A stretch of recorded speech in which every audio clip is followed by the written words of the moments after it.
Hello student, मैं योगेश कुमार साहू आप सभी का एकेडमी ऑफ हायर मैथमेटिक्स के इस क्लास में स्वागत करता हूं।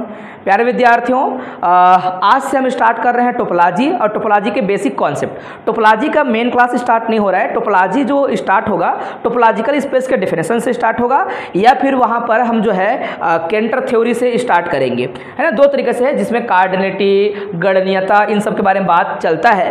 पहली बात यह है टोपोलॉजी किस प्रकार का मैथमेटिक्स है बोलेंगे तो ये मैथमेटिक्स केवल और केवल जो है सेट थ्योरी और सेट थ्योरी पर एक ज्योमेट्रिकल मीनिंग को लेकर चलने वाला एक क्या है मैथमेटिक्स है। इसको हिंदी में हम कहते हैं समष्टि विज्ञान। क्या कहते हैं? समष्टि विज्ञान। आप लोगों ने मैट्रिक स्पेस पढ़ा होगा, कहाँ पर?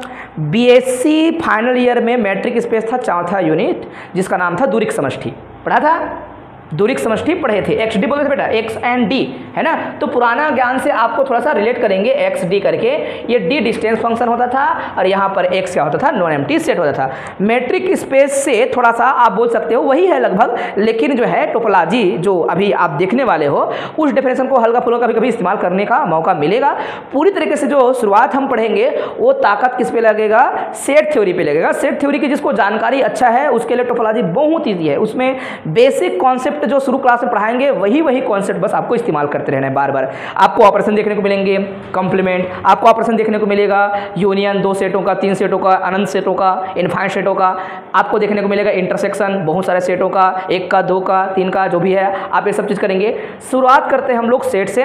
ये बेसिक क्लास होगा, बेसिक डेफिनेशन सभी को याद होना चाहिए और आपके कॉपी के पहले पन्ने पे लिखा रहना चाहिए एक लाइन, और इसमें आप संशोधन कर सकते हो आगे पीछे थोड़ा बहुत जो है। मान लो आपने कहीं और से लिख लिया, हल्का फुल्का चलेगा। आपको डेफिनेशन पता होना चाहिए। सेट क्या होता है?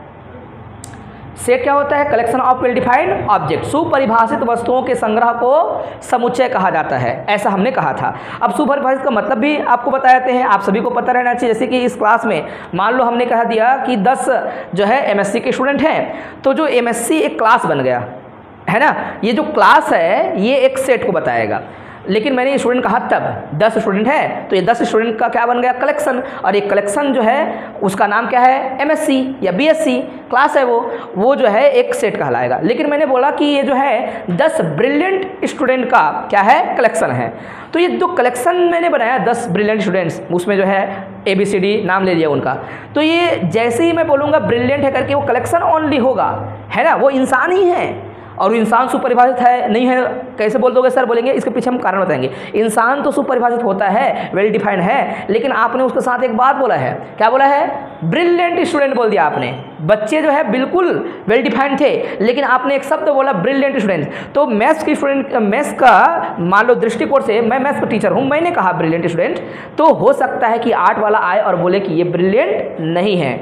तो फिर क्या हो गया? फिर वो आपका एक वर्ड आपने बोला था collection of well defined object, उसको नकारना चालू कर चुका है ये, है ना। क्योंकि वो जो आप कलेक्शन बना रखे हो वो वेल डिफाइंड नहीं है। किसी और के लिए बच्चा गधा है, किसी के लिए और कुछ है, किसी के लिए और कुछ है। एक शिक्षक का बस दृष्टिकोण था, वो क्या था? ब्रिलियंट स्टूडेंट करके। तो वो क्या ब्रिलियंट शब्द इस्तेमाल करते ही मैं कलेक्शन बनाऊंगा तो वो सेट कहलाएगा क्या? नहीं।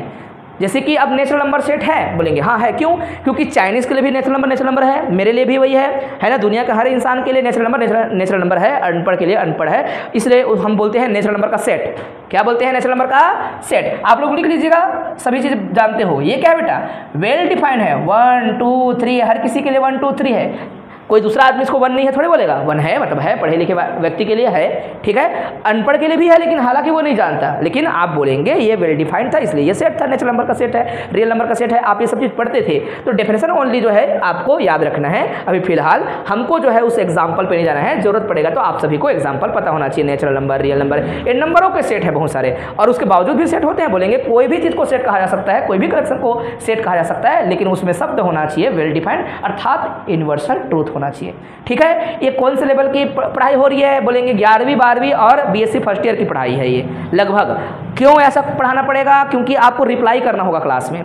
एमएससी के बच्चा को क्या करना होता है? रिप्लाई करना होता है, तब हम पढ़ाते हैं, वरना एमएससी में नहीं पढ़ाते। एमएससी में पढ़ाने का सबसे पहला रूल है कि आप बोलोगे, आप खुद सेमिनार दोगे, आपको खुद आना चाहिए, है ना। और मैं जितना बार बोलूँगा उतना समय आपका मुंडी हिलना चाहिए यस सर करके, ऐसा नहीं होना चाहिए कि नहीं, ठीक है। तो क्या आपको सेट के बारे में पता है? बोलेंगे हाँ सर पता है। डिफाइन करना आ जाएगा? बोलेंगे यस सर आ जाएगा। Collection of well defined object is called a set. Okay बच्चों, ठीक है। ओके, यहाँ पर आपको इतना समझ आ गया। फिर collection of well defined object, ये सेट तो कह दिया। सबसेट क्या होता है ना। अच्छा, इसके और बहुत सारे चीज़ें हैं, दो प्रकार से लिखते हैं, याद रखना है ना। अपन क्या करते हैं, थोड़ा सा ये जो मैंने पॉइंट डाल रखा है इन सबको मिटाते हुए जाता हूँ और अंदर में और पॉइंट हम शामिल करते हैं, है ना। जो सब यहाँ पर हमने जो सेट बोला, इसमें रिप्रेजेंटेशन होता है। कैसे लिखते हैं बच्चों, इसमें रिप्रेजेंटेशन में कैसे लिखते हैं बच्चों। रिप्रेजेंटेशन जब करते हैं तो दो प्रकार का होता है इसका खुद का। एक होता है रोस्टर, है ना, क्या होता है, रोस्टर फॉर्म बोल सकते हो या रोस्टर रिप्रेजेंटेशन, और एक होता है क्या, सेट बिल्डर। क्या होता है, सेट बिल्डर फॉर्म, है ना। इसमें कैसा आपने जरूर देखा होगा, रोस्टर में क्या होता है, जैसे कि नेचुरल नंबर एग्जांपल ले लो आप, है ना, या फिर ऐसा एक सेट लेता हूँ ए इक्वल टू, क्योंकि इसका इस्तेमाल दोनों का करना है बीच बीच में, है ना। तो ए एक सेट है जिसमें मैंने कह दिया क्या, 1 2 3 4 ऐसा लिखते चला गया मैं, और मैं रोक दिया इसको किस पर, 10 पर। ये कौन सा फॉर्म है बोलेंगे, जब हम चीज़ों को करली ब्रैकेट में एलिमेंट को लिखें ऐसे करते करते और सामने का एलिमेंट और अंत का एलिमेंट ऐसा दिख रहा हो, या फिर जो भी हो ये एलिमेंट के तौर पर दिखे और कॉमा कॉमा लिख दो, तो ऐसे जो रिप्रेजेंटेशन होता है उसको हम बोलते हैं रोस्टर। आपने ये 11th क्लास में पढ़ा है, 12th के बाद, और अगर आगे आए तो BSc भी थोड़ा सा पढ़ा है, ठीक है। सेट बिल्डर, इसी को एक ही सेट को दूसरा तरीके से लिखते हैं, सेट वही है, इसका अपन क्या बोलेंगे, एक्स बोलेंगे। क्या बोलेंगे, एक्स, और बोलेंगे कि एक्स जो एलिमेंट है वो 1 से चालू होता है और कहाँ खत्म होता है, 10 पर। जैसे मैं बहुत बड़ा लिख दिया, यहाँ 100 लिख दिया, तो उतना बड़ा ना लिखकर क्या बोलते हैं, कभी कभी गुणों का उपयोग करना होगा, क्योंकि हम टोपोलॉजी में अक्सर गुणों का प्रयोग करेंगे। वहाँ पर आपको सेट, सर सेट तो आप बोले थे ऐसे दिखता है, ये क्या है, बोलेंगे सेट है भाई। ये सेट का कौन सा फॉर्म, सेट बिल्डर। और अक्सर क्या ज़्यादा इस्तेमाल होता है हायर मैथमेटिक्स में, सेट बिल्डर फॉर्म। तो कभी ऐसा कुछ लिख के बताएं तो वहाँ पर घबराना नहीं, ये क्या है अंदर में, एक्स कुछ गुण को लेकर चलने वाले एलिमेंट्स हैं, वो बहुत सारे हो सकते हैं। कहाँ से देखो, यहाँ से 1 से लेकर कहाँ तक जाएगा, और बोलेंगे एक्स को क्या लेना है भाई, तो करोड़ नंबर हो सकते हैं, लेकिन आपको हाईलाइट करना पड़ेगा केवल नेचुरल नंबर ही लेना है करके, वरना 1 और 100 के बीच में अरबों खरबों नंबर हो सकता है। पॉइंट में भी तो एलिमेंट है, 1 से आगे बढ़ेंगे 1.5 भी है, 1.6 भी है ना, बहुत सारे एलिमेंट है, बहुत सारे एलिमेंट। तो आप जो है एलिमेंट को आप √3 भी इसी का अंदर है, पाई भी इसी के अंदर है, ई भी इसी के अंदर है। अगर मैं रियल नंबर बोल दूं तो कितने एलिमेंट, कितने एलिमेंट, कितने एलिमेंट, इनफाइनाइट बोलो, कितना, कितना एलिमेंट, इनफाइनाइट एलिमेंट बोलना है आपको, ठीक है, इनफाइनाइट एलिमेंट। तो ये बेसिक जानकारी जो है आपको रखना है, और टोपोलॉजी को पढ़ने के लिए इतना जो है काफ़ी रहेगा, है ना, छोटा छोटा थोड़ा थोड़ा करके। वैसे बुक में पढ़ना पलटाएंगे तो ये नज़र नहीं आएगा, तो फिर पढ़ते हैं तो फिर वहाँ पर बच्चा बार बार आपत्ति जताता है। जब टोपोलॉजी को देखेंगे बुक में, उसमें ज़्यादा आपको न्यूमेरिकल नज़र नहीं आएगा, क्या नज़र आएगा, थ्योरीज। लेकिन वो थ्योरीज बहुत ही ज़्यादा सिंपल हो सकता है अगर आपको बेसिक जानकारियाँ हैं, ठीक है। तो ये आप याद रखोगे बेटा। रिप्रेजेंटेशन के बाद जो है अभी मैंने क्या लिखा था, सबसेट। क्या, सबसेट। सबसेट का इस्तेमाल हम बार बार करेंगे, जितना बार क्वेश्चन बनेगा लगभग हर क्वेश्चन में सबसेट के बारे में जानकारी देना ही पड़ेगा।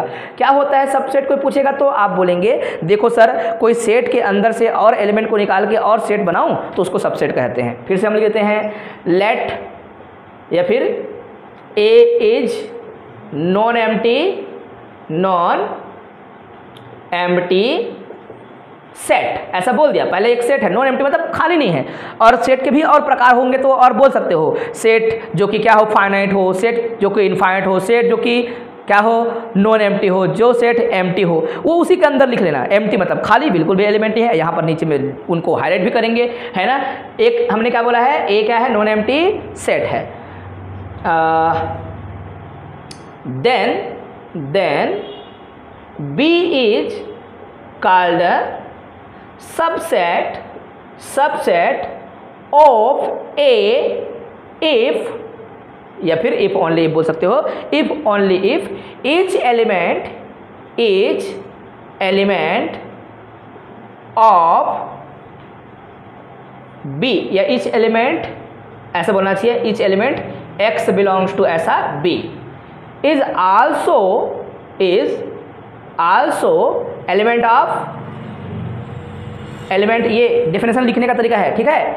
Element of A, element of A, that is अगर आपने x बिलोंग्स टू b कहा है, ये डेफिनेशन ऐसे ही बार बार हम इस्तेमाल करेंगे। हर बार जहां पर सबसेट दिखाना होगा तो आप एक साइड लेंगे, एक इंप्लाइज का निशान लेंगे, जैसे कि x एलिमेंट आपने कहा है b पर और आप चले गए x एलिमेंट कहां पर, a पर, और ये थ्योरम में बार बार जहां जहां सबसेट की बात होगी तो यहां पर ये लिखा रहेगा। तो समझ जाना कि क्या बोला जा रहा है, b सबसेट है किसका बेटा, b इज सबसेट ऑफ ए। ये डेफिनेशन लेकिन 12th लेवल में ऐसा नहीं है, ये आपको हायर मैथमेटिक्स में ऐसे डेफिनेशन याद रखना है। फिर से बोल रहे हैं कि भाई सबसेट का मतलब, तो सर आपने शुरू में बोला था कि एक सेट का सबसेट मतलब उसके अंदर के सेटों को एलिमेंटों को पकड़ के आपको क्या करना है और सेट बनाना है, तो वो सेट कहलाएगा बोला आपने, है ना। लेकिन डेफिनेशन में थोड़ा सा जो लिखा है वो लेवल हमको थोड़ा अलग अलग रहेगा। तो लेवल ये आपको सारे थ्योरम सारे क्वेश्चन बनाने में मदद करेगा। देखिए क्या बोलते हैं, मान लो ए क्या है, नॉन एम्प्टी सेट है, तो एक और जो है ये दिख रहा है, इसको क्या बोलेंगे, बी को हम क्या कहेंगे, सबसेट कहेंगे। कब कहेंगे, यदि जितने भी एलिमेंट हैं किसका, बी का, each element, every element, all element, है ना, एक्स किसका, बी का, is also element of A, is also element of A, so हम कहेंगे बी इज सबसेट ऑफ। और जिन जगहों पर सबसेट की बात होगी वहां पर ये निशान जरूर लगाना है आपको। x अगर एलिमेंट रहा होगा b का तो x एलिमेंट जो है पक्का किसका है, a का है। इसको लोग गलत तरीके से सोच लेते हैं, जबकि याद रखना ये जो पीछे में है वो हमेशा सबसेट कहलाएगा, आगे जिधर जा रहा है वो बताता है देखो हमारा एलिमेंट तुम्हारे पास था तो तुम कौन हो, सुपरसेट, तुम्हारे पास और क्या क्या है वो नहीं पता, लेकिन मेरे को पता है कि हमारा ये b के अंदर का एलिमेंट यहीं से आया था। आया बात समझ, ठीक। तो एग्जाम्पल जैसे कि आप लेना चाहें, मान लो यहाँ पर ऑपरेशन के बारे में बताएंगे, ये बेसिक है, हम बीएससी में भी इसको पढ़ाते हैं और यहाँ पर भी अच्छे से दोबारा याद कराते हैं, सबको याद होना चाहिए। बच्चों एग्जाम्पल देख लीजिएगा, अगर ए है, ए के अंदर एलिमेंट मैं छोटा ए बी सी बोलता हूँ तो इसके सबसेट आप क्या बोल सकते हो, आप कुछ भी बोल सकते हो। क्या होगा, जैसे कि किसी ने कहा बी, बी में एलिमेंट क्या रख लिया आपने, ए या बी, तो भी क्या हो जाएगा, इसी के अंदर से आया बोलेंगे। क्या इतना ही होगा, बोलेंगे नहीं, नंबर ऑफ सबसेट दिखाते हैं, किसी सेट में नंबर ऑफ सबसेट क्या होता है, नंबर तीसरा है नंबर ऑफ सबसेट, या फिर पहले कार्डिनलिटी लिखते हैं फिर नंबर ऑफ सबसेट लिखते हैं। तीसरा नंबर क्या है, कार्डिनलिटी। ये क्या है बच्चों, कभी सुना है कार्डिनलिटी? कार्डिनलिटी क्या है, हिंदी में कहते हैं गणनीयता। क्या कहते हैं, गणनीयता। किसी भी सेट के अंदर जो नंबर ऑफ एलिमेंट्स होते हैं उस नंबर ऑफ एलिमेंट को कहते हैं कार्डिनलिटी ऑफ सेट, है ना। जैसे कि यहाँ लिखते हैं कार्डिनलिटी, इक्वल में डेफिनेशन लिखते हैं, कार्डिनलिटी जो होता है उसको जो है, मान लो कोई सेट ए होता है, चलो लिख देते हैं, let A is non empty set, non empty set, then the cardinality क्या है बेटा, cardinality is a positive number, a positive integer बोल सकते हो, पॉजिटिव नंबर, पॉजिटिव इंटीजर है ये नंबर, है ना, ज़्यादा अच्छा रहेगा, positive number n, positive number n, positive number क्या है n, डिफाइंड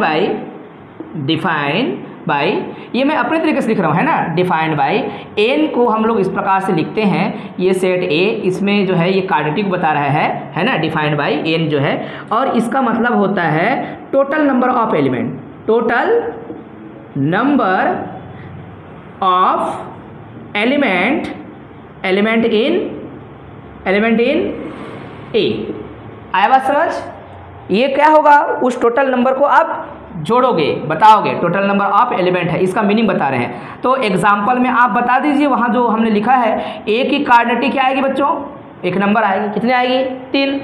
क्यों आएगा, बोलेंगे कार्डिनलिटी पर थ्योरम पढ़ना है हम लोग को, कार्डिनलिटी पर क्या पढ़ना है, थ्योरम, केंटर थ्योरम, क्या थ्योरम, केंटर थ्योरम। तो थ्योरम्स वगैरह जो है आपको अच्छे से समझना है, तो थ्योरम पढ़ने के लिए इन सभी बेसिक जानकारियों को याद रखना पड़ेगा मेरे प्यारे बच्चों। आया बात समझ, ठीक है। अच्छा, बी की कार्डिनलिटी क्या है, ऑब्वियस 2, है na, क्या होगा 2, ठीक, कोई दिक्कत तो नहीं किसी को। अब मैं तुमको पूछना चाहता हूं एन की कार्डिनलिटी क्या होगी, एन की कार्डिनलिटी क्या होगी, एन मतलब क्या है, नेचुरल नंबर, क्या होगी बेटा, इनफाइनाइट होगा ना, क्यों? क्योंकि तुम कैसे पता करोगे उसमें कितने नंबर है? आया बात समझ?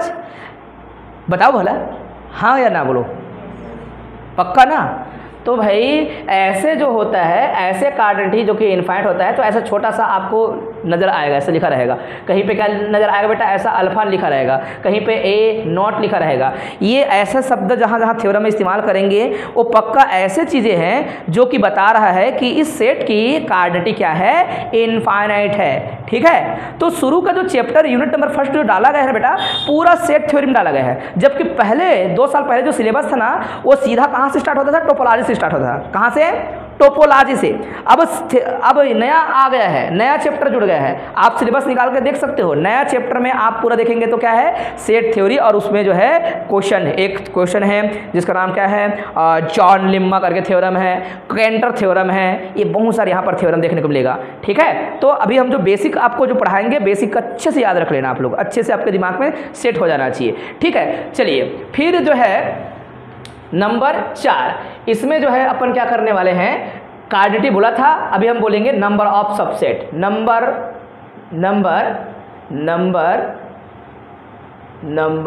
Of subset, number of subset of any set A, of A बोल देते हैं। एक कोई सेट है तो ए का टोटल नंबर ऑफ सबसेट कैसे बनेंगे बोलेंगे, तो आप लोग इसको जानते हो। नंबर ऑफ सबसेट जो आएगा, इसको एक फार्मूला बोलना चाहूँ तो इक्वल टू क्या होगा? 2 की पावर n। ये 2 की पावर क्या बोलेंगे? कार्डेटी ऑफ ए। 2 की पावर, ये सब ऑब्जेक्टिव के लिए है, क्योंकि हर बार ऑब्जेक्टिव में आ रहा है कुछ ना कुछ अच्छे से, है ना। पूरा सामने का 16 नंबर का जो आपका चैप्टर रहेगा बेटा, वो क्या रहेगा? टोपोलॉजी से हटके सीधा सेट थ्योरी पे रहेगा पूरी तरीके से, जबकि पहले ऐसा नहीं था। समझ आया? तो आपको पूरा दिमाग लगाना पड़ेगा, पूरा ताकत लगाना पड़ेगा। और ये बीएससी में भी थोड़ा सा पढ़ा हुआ है, धीरे धीरे जो है अपने आप एडवांस हो जाएगा। तो आपको बेसिक जानकारी अच्छे से रखना है। तो आपको पूछेगा टोटल नंबर ऑफ सबसेट करके किसी सेट पे, तो क्या होता है बोलना है? 2 की पावर कार्डेटी ऑफ ए। ए का अगर मैं नंबर ऑफ सबसेट गिनना चाहूँ तो क्या आएगा? जैसे कि उसकी सबसेट की संख्या बोलो, उसमें जो है सबसेट कितना आएगा कोई पूछेगा, तो ए के जो सबसेट होंगी वो कितना आएगा? Subsets of, number of subset बोलना चाहिए, number of subsets, subset, number of subsets of set A B C, है ना। यही ए था। वो क्या आएगा बेटा? वो इक्वल टू आएगा, इसके लिए बात चल रहा है, इसके लिए जो लिखेंगे तो आएगा 2 की पावर में 3, मतलब 8 सबसेट आएगा टोटल, है ना। कितना आएगा? 8 सबसेट। और आप उसको लिख के देखना चाहो तो देखते हैं अभी सबसेट्स के बारे में, है ना। अभी तो सबसेट बता चुके थे, इसी पर ये सभी थ्योरी हम इस्तेमाल कर रहे हैं। सबसेट अभी पूरा खत्म नहीं हुआ है टॉपिक, है ना। सबसेट अभी पूरी तरीके से खत्म नहीं हुआ है, अभी बहुत सारे इसके अंदर टॉपिक जुड़ेंगे। तो मेरे प्यारे बच्चों, जैसे कि आप सबसेट लिखना चाहो, पहला जब सबसेट था, अभी लिख देते हैं सबसेट्स। जो सबसेट्स आएंगे, सबसेट्स किसके? उसी ए के, बार बार हम बता रहे हैं। एक तो आप बोलोगे 5, कुछ नहीं, फिर क्या बोलेंगे आप? सिंगलटन ए, सिंगलटन बी, सिंगलटन कहते हैं सिंगलटन सेट। ठीक है, हो सकता है कि सिंगलटन सेट क्या है पूछे तो आप बता देना, a set is said to be singleton if it contain only 1 element. एक सेट को सिंगलटन कहते हैं यदि उसके पास क्या हो? केवल एक एलिमेंट हो। ठीक है, सिंगलटन क्या रहेगा? सी। फिर क्या आएगा? पहले कुछ नहीं था, फिर एक एक आया, अब क्या आएगा? जोड़ी में आएगा ए बी। फिर क्या लिखेंगे हम लोग? B C. फिर क्या लिखेंगे? ए सी। फिर क्या लिखेंगे हम लोग? ए बी सी, मतलब खुद ए। ठीक है, ए बी सी लिख देते हैं, चलो ए बी सी। आया बात समझ? ये टोटल आप गिनेंगे तो कितना आएगा? 1 2 3 4 5 6 7 8। तो जो बच्चे पहले से इन सभी चीज़ को जानते थे फर्स्ट ईयर से, उनके लिए ये चीज़ें रिवीजन वाला होगा, है ना। लेकिन एमएससी में पढ़ना ही पढ़ना है, पूरा एक यूनिट 16 नंबर का पूरा यही पढ़ना है। ठीक है बच्चों, जबकि हम पहले इसको बोलते थे कि आप कर सकते हो टेंशन फ्री रहो करके, तो हम पूरा ताकत लगा रहे थे टोपोलॉजी में। 44 क्लास पिछले साल हमने लिया था, इस बार थोड़ा अब मिक्स करके थोड़ा बड़ा करेंगे, ज़्यादा हो जाएगा अपने आप। ठीक है, तो मेरे ख्याल से ये सभी चीज़ें आप याद कर लेंगे, और पुराने वीडियो से भी शामिल होगा तो हम उसको भी वो कर लेंगे, जो अच्छा लगेगा उसको हम जो है एक प्लेलिस्ट जब सजाते हैं तो उस प्लेलिस्ट में उस वीडियो को प्राथमिकता देंगे जो सबसे अच्छा होगा। जैसे कि इससे अच्छा पहले रहा होगा तो उसको हम रख सकते हैं, या फिर ये अच्छा रहेगा तो ये रख सकते हैं, क्योंकि पता नहीं रहता कि कितना बार पढ़ाया है करके, है ना। मैं नहीं भी पढ़ाया हूँगा, ऐसा भी हो सकता है। चलिए ध्यान से देखिएगा, सबसेट की बारी जो है ख़त्म हो चुकी है। ये सबसेट के बारे में अच्छी जानकारी मिल गया है आपको। मैं पूछूं, अगर एक सेट है जिसमें एलिमेंट है 1 2 3 4, कितने सबसेट आएंगे? नो डाउट 16 आएगा, है ना। आप ऐसा कर सकते हो, ठीक। अच्छा, केंटर यहीं पे बताएगा, आपको याद रखना। केंटर क्या बताएगा, एक जो है वर्ड आपको याद रखना है, पावर सेट। नाम सुना है बेटा आप लोगों ने, पावर सेट। पावर सेट क्या होता है, बोलेंगे sir collection of all subset, सबसेटों को एलिमेंट की तरह ट्रीट करेंगे। क्या बोलेंगे, collection of all subset, collection of all subset is called क्या, पावर सेट, है ना।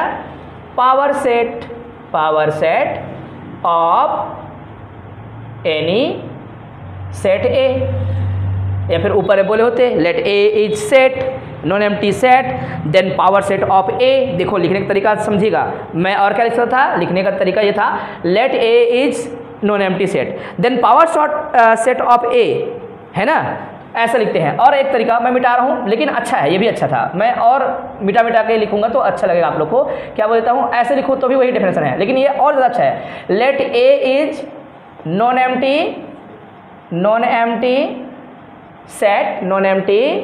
सेट, ठीक है। देन द पावर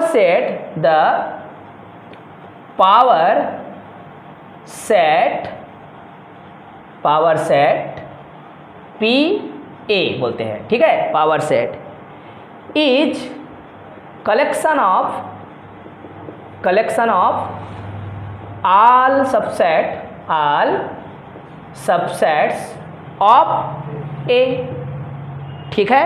एग्जाम्पल देखते हैं। एग्जाम्पल आपका वही सेट ए को आप लेके चलो। ए को आपने क्या बोला था, ए बी सी, ये सब बोला था। तो ए बी सी में बेटा, ए बी सी में अगर मैं पावर सेट लिखूंगा पी ए करके, तो ये पूरा का पूरा जो है ऐसा करली ब्रैकेट में रख दिया जाएगा। जब करली ब्रैकेट में नहीं था तो क्या था, सेट्स थे। और पावर सेट बोलेंगे तो इसका मतलब है कि सब सेटों का जो बड़ा सेट होता है उसको क्या बोलते हैं, पावर सेट। टोपोलॉजी में इसी पावर सेट का ज़्यादा काम चलता रहेगा, बार बार कहीं से कुछ उठाएंगे तो कहाँ से उठाए बोलेंगे, पीएक्स से उठाए बोलेंगे। कहाँ से उठाए हैं बोलेंगे, पीएक्स से।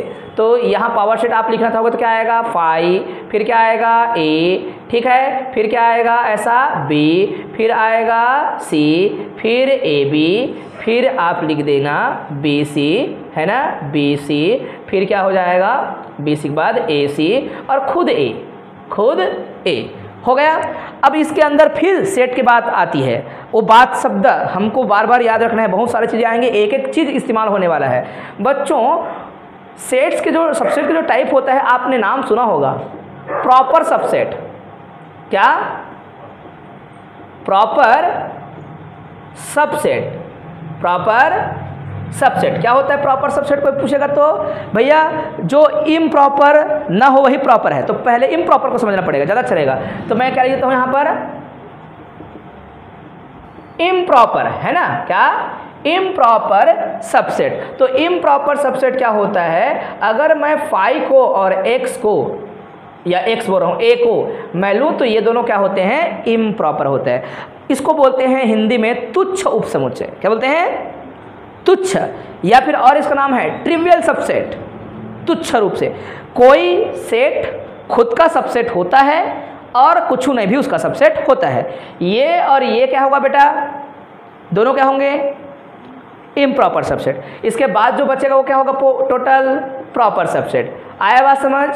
कभी इस्तेमाल करेंगे शब्द तो लिखना नहीं है, लेकिन याद होना चाहिए ये क्या होते हैं। क्योंकि इम्प्रॉपर मतलब फाई होगा या खुद होगा, और प्रॉपर का मतलब क्या होगा, हमेशा उसके बाद जितना भी है वो सब प्रॉपर सबसेट में आएगा। अच्छा, नोटेशन कैसा होता है, मान लो एक सेट बी है, बी प्रॉपर सबसेट है किसका, ए का, तो ऐसे लिखेंगे आप।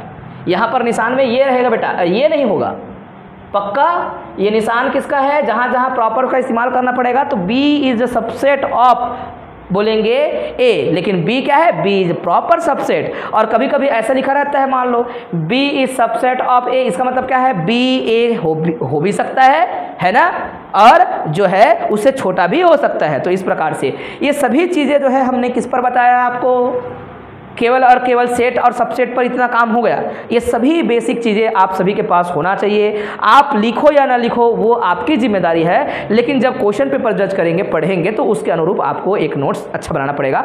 लेकिन ज़्यादा ताकत कहाँ पे रहेगा? टोपोलॉजी पे ही रहेगा। बेसिक कॉन्सेप्ट, बेसिक जो वो काम करेंगे, इनको लेकर वहाँ पर ही हमको ज़्यादा फोकस करना पड़ेगा। ठीक है, तो ये इतना हो गया। कितना डेफिनेशन हुआ है? 1 और रिप्रेजेंटेशन 2, 3, 4, 5, 6, 7, 8, 9, इतना मान लो आपके दिमाग में हो जाना चाहिए।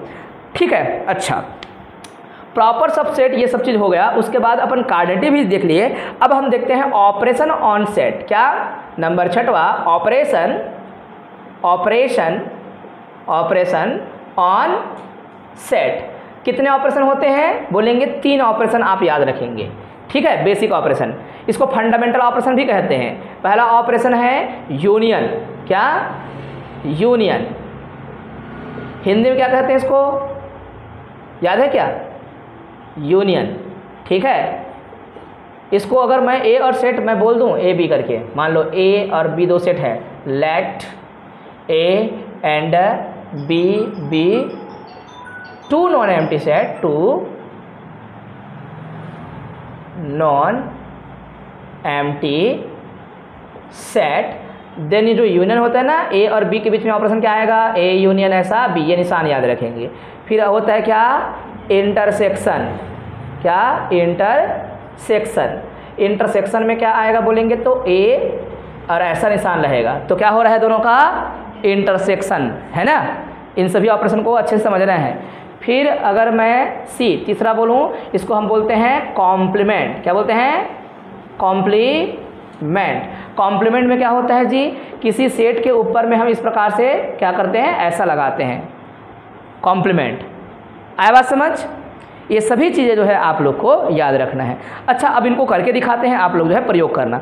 कॉम्प्लीमेंट लेकिन जब निकाला जाता है तो हमेशा कॉम्प्लीमेंट तब होता है जब कोई यूनिवर्सल सेट एग्जिस्ट करता है, तब हम कॉम्प्लीमेंट निकालते हैं। इनको हम समझाएंगे अच्छे से। इसको जो है कई लोग मिस्टेक करते हैं, इनको तो अपन कर लेंगे। जैसे कि अब यूनियन को समझाना है, डेफिनेशन लिखने की जरूरत नहीं है, आप लोग को बेसिक कॉन्सेप्ट बस थोड़ा थोड़ा करके याद करते जाना है। मान लो एग्जाम्पल हम देखते हैं, आप इसके बारे में अच्छे से जानते ही हो।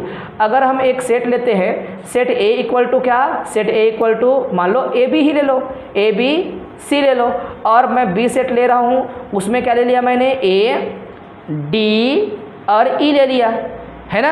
ए डी ई ले लिया। बताइए बच्चों, इनका इंटरसेक्शन अगर आप करते हो, सॉरी यूनियन करते हो तो क्या आएगा? यूनियन करेंगे ए यूनियन बी, क्या आएगा? ए रहेगा। दोनों सेट को मिलाना है, यूनियन का मतलब क्या होता है? मिलाना। अब कोई इंसान बोलेगा ए को डबल लिखो, नहीं। मान लो ये 2 आपके पास क्या होते हैं? अलग अलग प्रकार के वो है ना, नंबर का कलेक्शन है, नंबर रखे हो आप लोग। जैसे कि मैं बोलता हूँ बच्चों को समझाने के लिए, अक्सर व्हाट्सअप ग्रुप बोल देता हूँ समझाने के लिए। ये व्हाट्सअप ग्रुप है, ये भी व्हाट्सअप ग्रुप है। इसमें जो है 3 दोस्त हैं और इसमें से और 3 दोस्त हैं, लेकिन एक दोस्त उसमें क्या है? दोनों में कॉमन आ रहा है। कॉमन है मतलब एक नया 3 सबको मिला के एक व्हाट्सअप ग्रुप बनाना चाहोगे तो उसका नंबर 2 बार थोड़ी दिखेगा, एक बार दिखेगा ना। तो यूनियन में हमेशा जो है कोई एलिमेंट 2 बार भी रहेगा तो भी क्या लिखेंगे आप लोग? एक बार लिखेंगे। ए भी रहेगा, बी भी रहेगा, सी भी रहेगा, डी भी रहेगा, ई भी रहेगा। तो ये यूनियन हो गया, अच्छे से आपको पता होना चाहिए। अगर बच्चों मैं क्या कह दूँ? इंटरसेक्शन कर दूँ, ए इंटरसेक्शन में बी कहूँ तो ए इंटरसेक्शन बी में क्या आएगा? बोलेंगे सर ओनली ए ही ऐसा है जो कि दोनों पर क्या है? कॉमन है। बात समझ आया? पक्का? इसमें समझाने वाली ज़्यादा बात नहीं है, क्योंकि हम इसको पढ़ चुके हैं। मैंने ही बीएससी में आपको एक बार पढ़ाया है। पढ़ाया है कि नहीं हेमंत? याद है क्या? फर्स्ट ईयर में पढ़े हैं हम लोग। सबसे पहले जब आए थे तो हम फर्स्ट ईयर में पढ़े थे, जब हम पढ़ रहे थे क्या बुक हमारा था बच्चों, वो एल्जेब्रा एंड ट्रिग्नोमेट्री, वहाँ पर पढ़े थे। आप लिखे हो क्या? अच्छा, यूनिट 3 में हमने, हाँ थोड़ा थोड़ा उन बात को, है ना। ठीक, तो ये सभी अभी कवर करेंगे। अभी पता होना चाहिए ज़्यादा से ज़्यादा आपको ये जितने डेफिनेशन दिख रहे हैं उनको माइंड में सेव करके रखना, कहीं पे कोई मिस्टेक नहीं होना चाहिए। वहाँ पर थोड़ी ना बोलेंगे यूनियन का मतलब ये होता है, इंटरसेक्शन का मतलब ये होता है। आपको दिख जाना चाहिए, आप फटाक से करोगे ही करोगे वहाँ पर, वहाँ समझाना नहीं पड़ना चाहिए आप लोग को। ठीक है, जब हम पढ़ेंगे तो। ठीक है बच्चों, ये बेसिक कॉन्सेप्ट है ना। फिर आप जो है इंटरसेक्शन कर लिया। अब कॉम्प्लीमेंट की बात करते हैं, तो कॉम्प्लीमेंट याद रखना कॉम्प्लीमेंट कैसे दिखाया जाता है। तो कॉम्प्लीमेंट के लिए हमेशा क्या चाहिए होता है, यूनिवर्सल सेट, और सबसेट का कॉम्प्लीमेंट आता है, सेट का नहीं, सेट का कॉम्प्लीमेंट हमेशा 5 हो जाता है। कोई सेट का कॉम्प्लीमेंट क्या होता है, 5, जैसे कि दिखाते हैं आप लोग को। नंबर 3 क्या, कॉम्प्लीमेंट को समझाना है। नंबर 3 क्या बोलूँ, यहाँ पर लिखते हैं कॉम्प्लीमेंट, कॉम्प्लीमेंट। तो कॉम्प्लीमेंट समझाने के लिए सबसे पहले आपको क्या बोलना पड़ेगा, जैसे कि एक सेट बोल रहे हैं, लेट एक्स क्या है, एक यूनिवर्सल सेट है, और एक्स में हम ले लेते हैं ए बी सी और डी, सपोज ये ले रहा हूँ, हाँ, उसका एक सबसेट है, ए सबसेट है किसका, एक्स का, ठीक है, और ए को आप क्या बोलोगे, ए बी सपोज, ठीक है। तो जो कॉम्प्लीमेंट होता है, ये भी ऑब्जेक्टिव पूछ चुका है, इसका फार्मूला, ए का कॉम्प्लीमेंट होता है बच्चों एक्स माइनस में ए, क्या होता है, फार्मूला याद रखेंगे, फार्मूला तो पूछेगा, तो क्या बोलोगे आप लोग, ए का कॉम्प्लीमेंट मतलब एक्स माइनस ए, है ना। मतलब इसका ये अर्थ होगा, एक नया सेट आता है कॉम्प्लीमेंट, किसी सेट का कॉम्प्लीमेंट क्या होता है, नया सेट होता है, जो कि ये बताता है कि उसमें ए नहीं होगा, तो क्या आएगा फिर वैसे में, सी डी आएगा, क्या आएगा, तो ए बी का कॉम्प्लीमेंट कौन, सी डी, ए का कॉम्प्लीमेंट कौन, मान लो एक सेट है, ओनली एक ही एलिमेंट रखा है, एक ही एलिमेंट में क्या, मान लो एक सेट बना रहे हो, और इसका बोल रहे हैं, इसका कॉम्प्लीमेंट क्या बोलोगे आप फिर वैसे में, बोलेंगे इसको छोड़ दो सर, बी सी डी, ठीक है ना, बी सी डी। कॉम्प्लीमेंट जहाँ आएगा समझ आना कि भैया वो नहीं होगा, उसके बाद जितना बचेगा वो सब चीज़ कॉम्प्लीमेंट है। तो मैंने कहा कोई सेट का खुद का कॉम्प्लीमेंट क्या होता है, हमेशा याद रखना, एक्स का कॉम्प्लीमेंट क्या आएगा, फाई आएगा, और फाई का कॉम्प्लीमेंट क्या होगा, एक्स आएगा, ठीक है। ये मैं जो बोल रहा हूँ आप सामने में वहाँ करोगे ही करोगे, तो मुझे वहाँ नहीं समझाना पड़ना चाहिए, इतने सारे कॉन्सेप्ट रहेगा, और बार बार हम ये 3 ही ऑपरेशन ज़्यादा करेंगे सेटों के बीच में, कौन सा, एक कॉम्प्लीमेंट, और एक होगा क्या, यूनियन होगा, एक होगा इंटरसेक्शन, ऑपरेशन के तौर पर। और ये सबसेट और ये ऑपरेशंस, ये बार बार आपको देखने को मिलता रहेगा। सबसेट निकालो बोलेगा तो वहाँ पर सेट में हम जैसे टोपोलॉजी पढ़ेंगे, टोपोलॉजी के डेफिनेशन से ही शुरुआत होगा, पहला जब डेफिनेशन स्टार्ट होगा तो टोपोलॉजी क्या है बोलेंगे, कलेक्शन ऑफ सबसेट्स होता है, बोलेंगे क्या है, बोलेगा कलेक्शन ऑफ सबसेट, जो कि 3 नियम को रखे, बोलेगा 3 नियम। तो 3 नियम में पहला नियम जो है बच्चों, एक तो होना चाहिए फाई, और एक होना चाहिए एक्स खुद, फिर उनके पास होना चाहिए उनका यूनियन, उसी के अंदर उनका इंटरसेक्शन। अगर ये नियम को पालन करता है तो जो भी सेट बनाएंगे वो टोपोलॉजी कहलाएगा, वो कलेक्शन टोपोलॉजी कहलाया जाएगा। टोपोलॉजी फैमिली होता है किसका, सबसेट होगा, जैसे पावर सेट है ना, पावर सेट जैसा है वैसे ही फैमिली होगा, और वो विशेष जो गुण को रखेगा, तब वो कहलाएगा क्या, वो कहलाएगा टोपोलॉजी। लेकिन हमें टोपोलॉजी तक हम गए नहीं हैं। क्या इतना आप लोग को समझ आ रहे हैं, कोई दिक्कत नहीं होगा, कोई प्रॉब्लम नहीं होगा, बताइए ज़रा। जैसे कि मैं ऐसे जहाँ जहाँ बोलूँ, फाई बोलूँ और मैं बोलूँ इंटरसेक्शन और मैं सेट ए बोलूँ, तो आप इस इंटरसेक्शन में क्या लिखोगे, एग्जाम्पल भी करेंगे, आपको पता रहना चाहिए, वहाँ पर मुझे नहीं समझाना पड़ना चाहिए, बार बार बोल रहा हूँ। क्या आएगा बेटा, बोलो जल्दी बोलो, हाय मन, फाई आएगा, बोलो फाई आएगा, क्या आएगा, फाई इंटरसेक्शन ए करूँगा तो क्या आएगा, फाई कुछ नहीं है, तो कुछ नहीं का इंटरसेक्शन किसी और सेट के साथ कुछ नहीं होगा। फाई जहाँ जहाँ इंटरसेक्शन होगा आपको सोचना नहीं है, क्या आएगा, फाई आएगा। समझ आया, ठीक है। इस प्रकार से अब मैं फिर से बोल रहा हूँ, अगर मेरे पास सेट ए था, कैपिटल ए बोल दो, या फिर वहीं से एक्स को ले लो, मान लो मैं एक्स को लेके चल रहा हूँ, मेरे पास एक्स का इंटरसेक्शन मैं कर दूं ए के साथ, क्या आएगा, क्या आएगा, पूरा आएगा, नहीं आएगा, क्या आएगा, ए ही आएगा। मतलब इससे क्या पता चला आपको, कोई सेट अगर इंटरसेक्ट होता है तो हमेशा वो सेट खुद ही निकलता है, भूलना मत। क्या होता है, क्योंकि सुपर सेट में कोई भी इंटरसेक्शन करेगा तो सुपर सेट में हमेशा क्या आएगा, सब सेट आएगा। अब फिर एक बात फिर सुनना, अगर मैं एक्स का यूनियन कर दूं ए के साथ तो कौन रहेगा, बोलेंगे सुपर सेट ही रहेगा। ये छोटी छोटी बातें बहुत ज़्यादा महत्वपूर्ण है आप लोग के लिए, ठीक है। ये तो डेफिनेशन तक चल रहा था, तब बेसिक लग रहा था, अब धीरे धीरे धीरे धीरे धीरे आप लोग को याद रखना है, ये सारे कॉन्सेप्ट याद रखना है ना। ये अभी आप जो है ना फैक्ट करके समझ लेना, आप लोग फैक्ट करके है ना, ये फैक्ट्स हैं। अच्छा, फिर अभी लिख रहा हूँ, ध्यान से देखना और आप बताना कि ये सही है कि गलत करके। अगर मैं दो सेट का क्या करूँ, फोटो खींच लेना, चलो मान लेते हैं आप फोटो खींच लिए हो, ठीक है। अगर बच्चों ये तो आपने एक बोल दिया, चलो इसको एक बोलते हैं, एक है, ये क्या है, दो है, ये क्या है, तीन है, चौथा लिख रहा हूँ मैं। अगर बच्चों ए इंटरसेक्शन बी है तो A intersection B equal to मैं बोल रहा हूँ subset of A, and A intersection B जो है वो क्या है, सबसेट ऑफ बी। कहीं कहीं ऐसा लिखूँ तो आप नाराज नहीं होना, ये होता है। कैसे होता है, कोई पूछे तो क्या बताओगे आप लोग? ए इंटरसेक्शन बी हमेशा क्या होता है, subset of A, and also A intersection B is subset of B. ऐसे कैसे होगा? इंटरसेक्शन से चीज़ें हमेशा छोटी होती ही याद रखना, ठीक है। ये क्या है, उसका इंटरसेक्शन में सेट का कंपोनेंट है।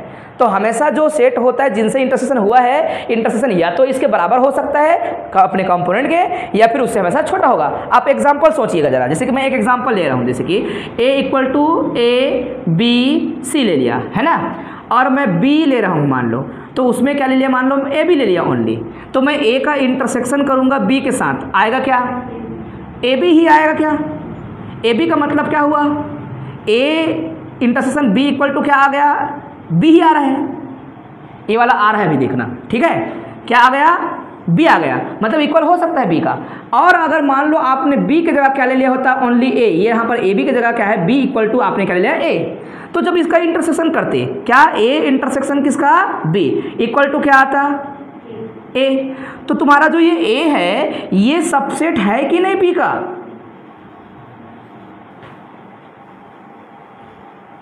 सिंगलटन सेट अगर मैं इसके अंदर से सेट बनाना चालू करूंगा तो ये सबसेट है, तो या तो इक्वल हो सकता है या फिर हमेशा जो बनेगा हमेशा क्या बनेगा, सबसेट बनेगा। आप कोई भी एग्जांपल लो, कोई भी एग्जांपल ले लो, मैं फिर से बोल रहा हूँ, जब जब इंटरसेक्शन होता है या तो उसमें से कोई एक सबसेट रहा तो सबसेट के इक्वल हो जाएगा। जैसे कि मैं बोल दिया कि ए सबसेट है बी का, ए सबसेट है किसका, बी का, तो इंटरसेक्शन करोगे तो पक्का ए ही आएगा, पक्का क्या आएगा, ए आएगा, गारंटी के साथ। क्या बोला मैंने, ए का इंटरसेक्शन बी के साथ करेंगे तो हमेशा क्या आएगा, ए आएगा। कब आएगा, ए सबसेट होगा किसका, बी का, तो अगर बी सबसेट है ए का तो इंटरसेक्शन करने से हमेशा क्या आएगा, बी आएगा, भूलना मत। कोई भी सबसेट जो होता है अगर आपने पहले कह दिया तो इंटरसेक्शन में वही आएगा। जैसे कि यहाँ पर बोल रहे थे आपका ए सबसेट था एक्स का, इसलिए क्या आया इंटरसेक्शन में, आया ना, बात दिमाग में सेट हो रहा है। फिर से बोल देते हैं, मान लो इसको आगे पीछे कर देते, क्या बोलता, कौन अब सुपर सेट है, मान लो बी सुपर सेट है। अब अगर आप इसका इंटरसेक्शन करोगे ए बी का,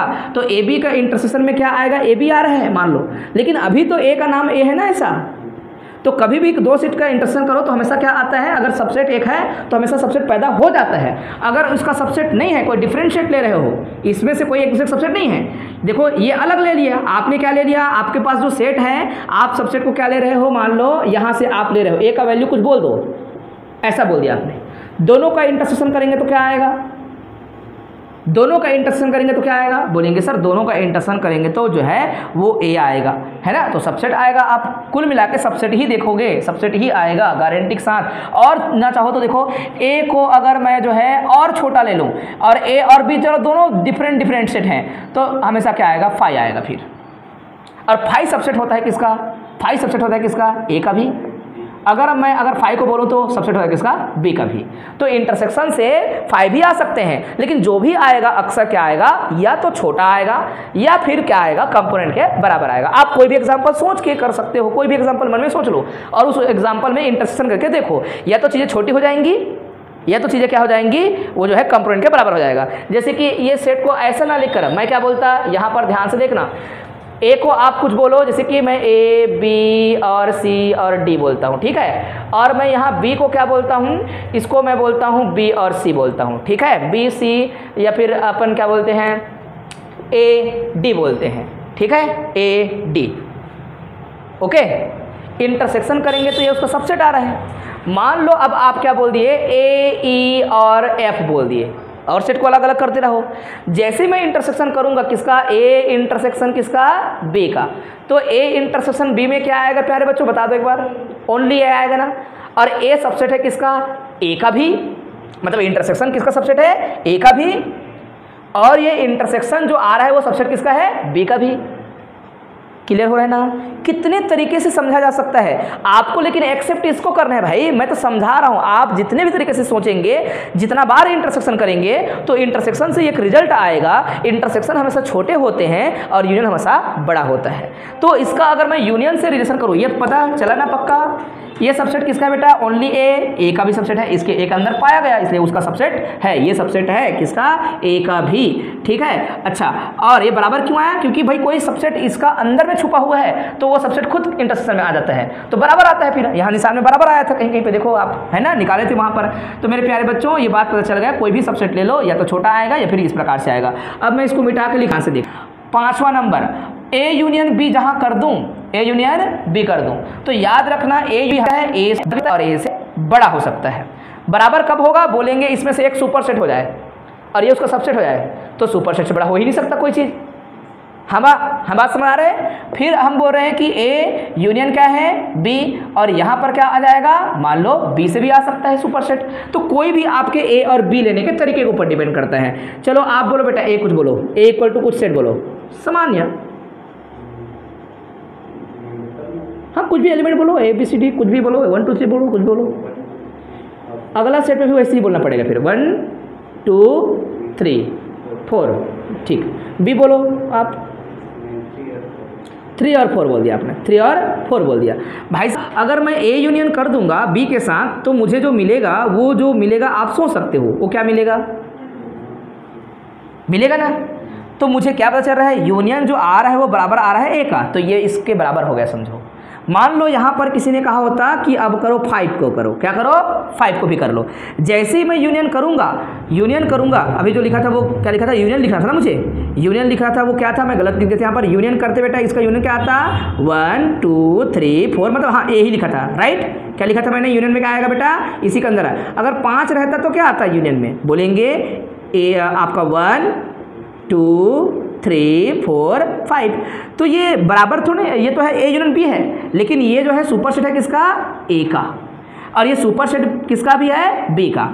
क्यों, क्योंकि बी को निकालना चाहो तो इसके अंदर से खोज के निकाल सकते हो, ये सबसेट के रूप में इसका काम में आ जाएगा। तो ये यूनियन जो है हमेशा सुपर सेट होते हैं और इंटरसेक्शन हमेशा सबसेट होते हैं, ये याद रखना, इस बात को कभी भूलना मत, क्योंकि वहाँ करके दिखाना नहीं है। जितना कॉन्सेप्ट है उतना कॉन्सेप्ट आप याद करके रखोगे, वहाँ पर हम बार बार नहीं समझाएंगे, आपको एक बार बोलेंगे, वहाँ पर आपके दिमाग में सट से सेव हो जाना चाहिए, हाँ ऐसा होता है। और बहुत सारे क्वेश्चन में लिखा रहेगा, हम प्रूव करेंगे, वहाँ पर लिखा रहेगा कि we know that A union B is subset of A, so we can write, ऐसे करके। तो आपको डरना नहीं है, वहाँ पर याद रहेगा पक्का बच्चों, ठीक है। तो इतना आपने समझ लिया और ये ठीक है।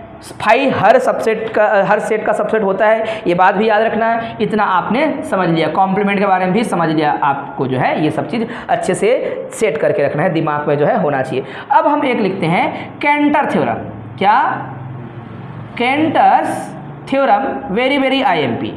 क्या है, केंटर्स थ्योरम, मोस्ट आईएमपी, ठीक है। ये थ्योरम हम अभी लिखवा रहे हैं, लेकिन प्रूफ जो है हम लाइन से करते जाएंगे। लाइन से करने का मतलब क्या है, जैसे ही हम यूनिट नंबर फर्स्ट स्टार्ट करेंगे, यूनिट नंबर फर्स्ट मैं बार बार बोल रहा हूँ, अलग अलग यूनिवर्सिटी में बच्चों को हो सकता है कि उनका डेफिनेशंस जो है सीधा बुक में टोपोलॉजी से स्टार्ट हुआ हो, हम बुक दिखा देंगे, या फिर हो सकता है कि उनका जो है नया सिलेबस अगर ऐड हुआ होगा तो सेट थ्योरी के साथ में जो है बहुत सारे अलग अलग जो है थ्योरम्स आएंगे, अलग अलग प्रकार की क्या आएंगी, कॉन्सेप्ट आएगा। कॉन्सेप्ट में एक जॉन लिम्मा करके कॉन्सेप्ट आता है, ठीक है, चैन एंटी चैन करके कॉन्सेप्ट आता है, एक अभी हम लोग पढ़ेंगे केंटर थ्योरम आएगा। और आप लोग बच्चों यहाँ पर अभी और 2 चीज़ बताएंगे और समझ लेना, फिर हम जो है आगे फिर बढ़ने वाले हैं। फिर ये केंटर थ्योरम को मैं स्टेटमेंट को शॉर्टकट में लिख रहा हूँ। प्यारे बच्चों याद रखना, पावर सेट की जो कार्डिनिटी होती है, क्या, पावर सेट की कार्डिनिटी अपने सेट की कार्डिनिटी से हमेशा क्या होती है, बड़ी या बराबर होती है। क्या होती है, बड़ी या बराबर होती है। ये बस प्रूफ करना है आपको। बराबर क्यों होती होगी कोई पूछ दे तो फिर दिमाग लोगों का खराब होगा। बराबर कैसे हो सकता है बोलेगा, पावर सेट में कितने एलिमेंट हो सकते हैं बोलेंगे, तो आप जानते हो यार 2 की पावर n होती है, आपने ऐसा कहा था। तो सोचो जैसे कि मैं कार्डिनिटी ए का लेता, ए का कार्डिनिटी अभी एक एग्जांपल बोले थे उसी में देख लो, ए का कार्डिनिटी लिया था तो मुझे कितना मिला था जी, 3 मिला था। लेकिन पावर सेट का कार्डिनिटी को मैं लिखना चाहता तो कितना आता पक्का, 8 आता ना। तो यहाँ से तो पता चल गया कि 3 छोटा है किससे, 8 से। लेकिन इक्वल कब होता होगा फिर, यहाँ पे तो निशान में इक्वल भी लिखा हुआ है। 5 सेट है और 5 का पावर सेट 5 ही होगा और 5 एक सेट एक खुद है, इसलिए जो है बराबर होगा। मान लो ये अगर ऑब्जेक्टिव में पूछ दे तो ऑब्जेक्टिव में जो है ये क्या चीज़ है, कोई पूछेगा इस थ्योरम का नाम क्या है, कोई पूछेगा तो क्या बोलोगे, क्या है ये थ्योरम, केंटर थ्योरम है करके, समझाया, केंटर थ्योरम है करके आप बोलोगे। आया बात समझ, ठीक। अब बच्चों यहाँ पर अब थोड़ा सा और ध्यान से देखते हैं, 6वां नंबर का लिखेंगे, फिर आगे बढ़ेंगे ही बढ़ेंगे हम लोग।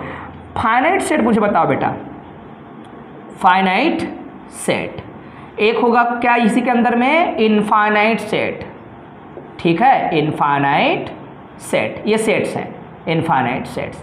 अब फिर मुझे दूसरा, तीसरा, 5, 6, 7 काउंटेबल सेट, काउंटेबल सेट, और इसी में आएगा अनकाउंटेबल सेट, क्या, अनकाउंटेबल सेट, अनकाउंटेबल सेट। चलिए मुझे बताइए, कभी सुना है आपने काउंटेबल सेट, काउंट कर सके? चलिए फिर भी एक आख एग्जांपल सोच सकते हो, क्या काउंटेबल सेट फाइनाइट होगा कि दोनों अलग अलग हैं? सोच लीजिए और उसके बाद बताना, दोनों अलग अलग है कि सेम सेम है?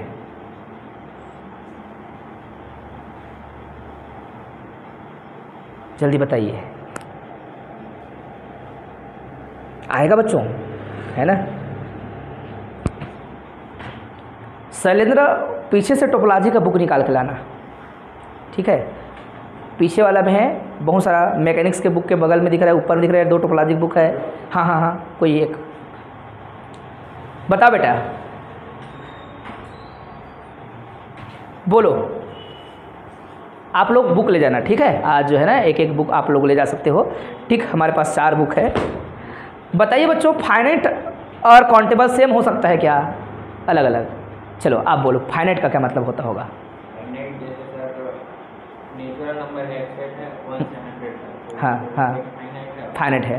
काउंटेबल में जैसे कि 100 तक रियल नंबर का ले लेते हैं तो उसमें बीच में कितने भी वो सेट बन सकते हैं, एलिमेंट उसको काउंट नहीं कर सकते। फाइनाइट सेट है तो 100 तक रहेगा, ठीक, ओके, याद रखें इस बात को, ठीक है, बता जो रहे हो वो सही है। नेचुरल नंबर फाइनाइट सेट है कि इनफाइनाइट? इनफाइनाइट सेट, लेकिन नेचुरल नंबर क्या है, काउंटेबल सेट है। क्या बोलना है?